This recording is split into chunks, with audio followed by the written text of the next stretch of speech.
मस्त मालवणी किचनमध्ये तुमचं स्वागत आहे। आज आम्ही बनवलं आहोत कोकणी पद्धतीत ताट। तर तुम्ही बघू शकता। मस्त मालवणी किचनमध्ये तुमचं स्वागत आहे। आज आम्ही बनवणार आहोत जोला कुळदाचं पिठलं भाकरी। तर मी इथे बघा पहिलं पिठी बनवून घेते कुळदाची। त्यासाठी मी इथे बघा कढईमध्ये 1 चमचा तेल घालून घेते। त्यासाठी हा बघा मी इथे अर्धा कांदा घालते आहे फोडणीला।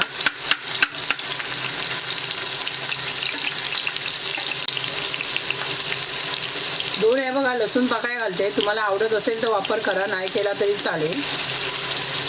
1 हिरवी मिरची घेतली आहे आणि आता हे सर्व असं भाजून घ्यायचं आहे। जास्त करपवायचं नाही आहे आपल्याला। कांदा आपल्याला हा बघा एवढाच भाजायचा आहे, जास्त करपवायचं नाही। त्यामध्ये हे बघा 2 ग्लास मी पाणी घालून घेते।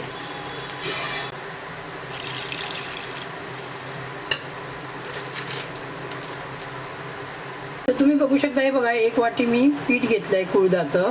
हे कुळदाचं पीठ आहे, हे बाजारामध्ये मिळतं आपल्याला। त्याचबरोबर आपण हळद घालून घेऊया पाव चमचा। आता हे बघा आपल्याला असं व्यवस्थित मिक्स करून घ्यायचं आहे। बघा स्लो गॅस ठेवायचा आहे, नाहीतर त्याच्या गुठल्या होतात। आपल्याला स्लो गॅसवरतीच हे बघा असं ढवळून घेऊन व्यवस्थित मिक्स करायचं आहे। तर तुम्ही बघू शकता हे बघा ढवळून झालेलं आहे आणि एवढं घट्ट झालेलं आहे। हे आपल्याला 3 ते 4 माणसांसाठी आहे। ते बघा आपण व्यवस्थित याला आता 5 ते 10 मिनिटं शिजून घ्यायचं आहे व्यवस्थित। तर तुम्ही बघू शकता हे बघा पिठलं आपलं शिजत आलेलं आहे। 10 मिनिटं होत आली आहे। त्यामध्ये आता आपण चवीनुसार मीठ घालून घेऊया।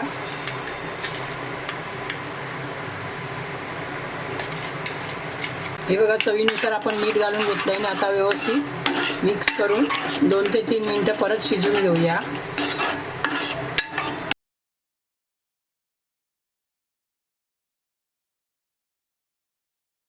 तर तुम्ही बघू शकता हे बघा आपलं पिठलं बनून तयार झालेले आहे। आता मी भाकरी भाजायला सुरुवात करते।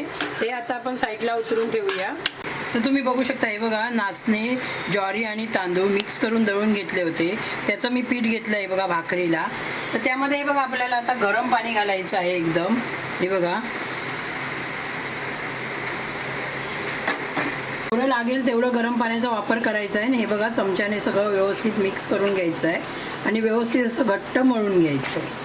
तर तुम्ही बघू शकता हे बघा मी पीठ घट्ट असं मळून घेतलेलं आहे। आता हे बघा आपल्याला आणि हे इकडे ठेवलं आहे, तर एकदम मळत नाही म्हणून 2 साईडला थोडं थोडं मळून घेतलं आहे। तर आता हे बघा आपल्याला असा छोटा एक बॉल बनवून घ्यायचा आहे। बघा आता आपल्याला असं सुकं पीठ घ्यायचं आहे आणि हे बघा असं लावून घ्यायचं आहे आणि असं बनवून घ्यायचं हाताने थोडीशी छोटी भाकरी। हे बघा आपल्याला पीठ इथे ताटामध्ये टाकून घेतलं आहे। आता आपण थापून घेऊया।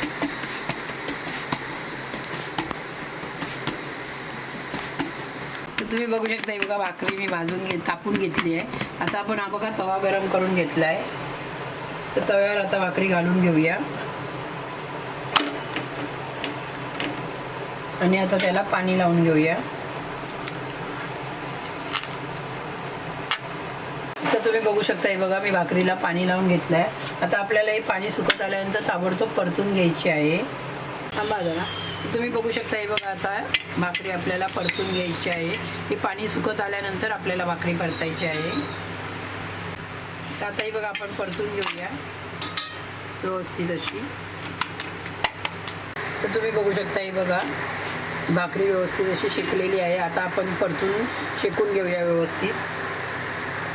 साईडला असं दाबून दाबून शेकून घ्यायची आहे आपल्याला व्यवस्थित।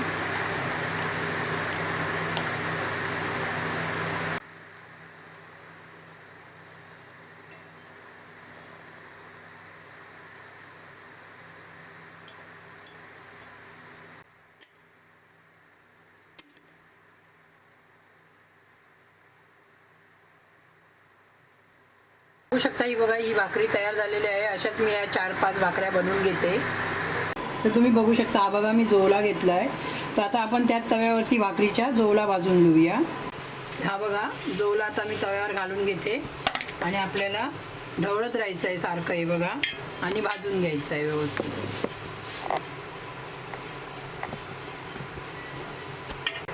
तर तुम्ही तुम्ही बघू शकता हा बघा जोला भाजून झालेला आहे. गावी असंच भाकरी झाल्या त्याच तव्यावर जोला भाजून घ्यायची माणसं. तर आता मी हा जोला काढून घेते ताटामध्ये.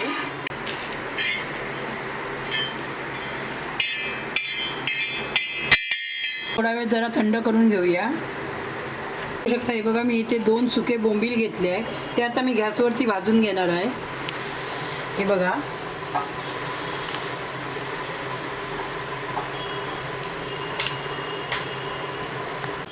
आपल्याला असं चिमट्याने उलटून पलटून असं व्यवस्थित भाजून घ्यायचे आहे. हे बघा आता बघू शकता हे बघा 2 बोंबील मी भाजून घेतले आहे आणि ते आता मी साईडला ठेवून देते. हा बघा जोला मी एका वाडग्यामध्ये घेतला आहे. त्यामध्ये आता आपण पाणी घालून स्वच्छ धुवून घेऊया.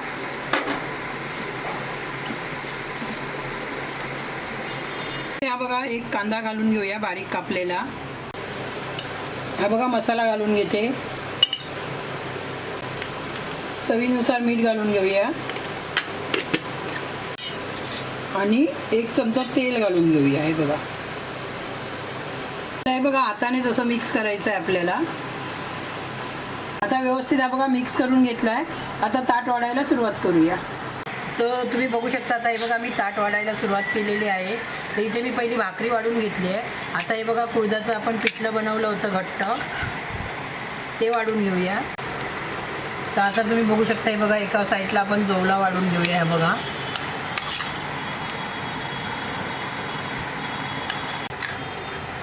आणि हे बघा बोंबील भाजले होते ते बोंबील पण वाढून घेऊया. तर तुम्ही बघू शकता हे बघा एकदम गावठी पद्धतीमध्ये हे बघा झुणकं बनवलं आहे, भाकरी बनवली आहे, बोंबील भाजले आहेत, जोला भाजला आहे आणि ताट तयार झालेलं आहे. तर ही रेसिपी कशी वाटली ती नक्कीच मला कमेंट करून सांगा आणि माझ्या चॅनलला सबस्क्राईब करा, लाईक करा, जास्तीत जास्त शेअर करा. धन्यवाद.